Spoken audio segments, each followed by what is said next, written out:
Hiawatha First Nation Chief Laurie Carr has this message for Ontario Housing Minister Steve Clark. It's not enough to apologize. There was no apology to First Nations. There was apologies to Ontarians for the way he handled it or didn't handle it, but there was no apology to First Nations. And he made a statement about having First Nation partnerships. There's no partnership. So I don't understand those comments that were made. And you're still not listening.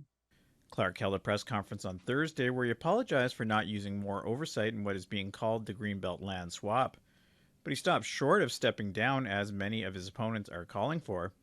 Alderville First Nation Chief Tainer Simpson says the government has simply broken its promise to First Nations when it comes to the Greenbelt. As everyone knows, they have a duty to consult with First Nations, especially since we signed the new Williams Treaty Settlement Agreement in 2018, where they apologized for previously not including us in issues that affected our treaty territory, and that's including not being allowed to hunt, in some places not being allowed to traverse our lands, harvesting rights weren't guaranteed. So just 5 years ago, they were apologizing for doing this exact same thing to us.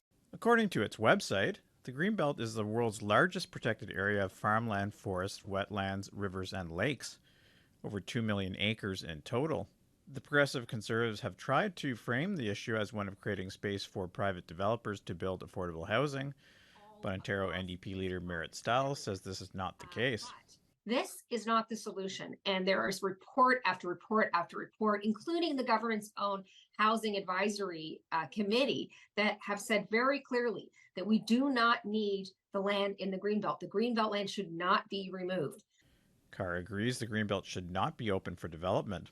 Talk about the wetlands. We know the significance of wetlands, and we know that they are considered the kidney of Mother Earth. They filter that water for us. We know that the farmland, obviously we know that that's our food source. We know that the water needs to be pure and clean to be able to use. And Simpson adds if the government pushes ahead with its current plans, there could be trouble.